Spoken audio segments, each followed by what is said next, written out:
বিশ্বনবী পাগলের মতো একবার হাউজে কাসারে যাবেন, একবার সিরাতে যাবেন, একবার পুলসিরাতের দিকে, একবার হাউজে কাউসারের দিকে পাগলের মতো দৌড়াতে থাকবেন। তার কোনো গুনাহগার উম্মত যাতে জাহান্নামে ঢুকে না যায়, সেদিন কেউ সুপারিশ করতে পারবে না বিশ্বনবী ছাড়া। এজন্য 5 নম্বর আল্লাহ বললেন, মান যাল্লাযী ইয়াশফাউ ইনদাহু ইল্লা বিইযনিহি।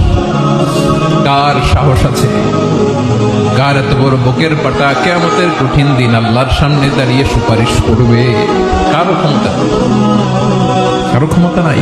বিশ্বনবী সেদিন সেজদায় পড়ে উম্মতের জন্য কাঁদবেন, সবাই কাঁদবে, নফসি নফসি, আল্লাহ আমারে বাঁচাও, আল্লাহ আমারে বাঁচাও। বিশ্বনবী বলবেন, উম্মতি উম্মতি। বিশ্বনবী আমার জন্য কাঁদবেন, আপনার জন্য কাঁদবেন, আমাদের জন্য সেদিন কেঁদে কেঁদে জাহান্নামের দরজায় দাঁড়িয়ে আমাদেরকে টেনে টেনে জান্নাতে ঢুকাবেন। এজন্য এই বিশ্বনবীর ভালোবাসা যেন আমাদের হৃদয়ে ভরপুর থাকে। আমার ভাইয়েরা, প্রতি শুক্রবার বিশ্বনবীর উপরে বেশি বেশি যেন আমরা দুরূদ পড়ি। আমরা যখন বিশ্বনবীর সালাম দেই, দুরূদ পড়ি,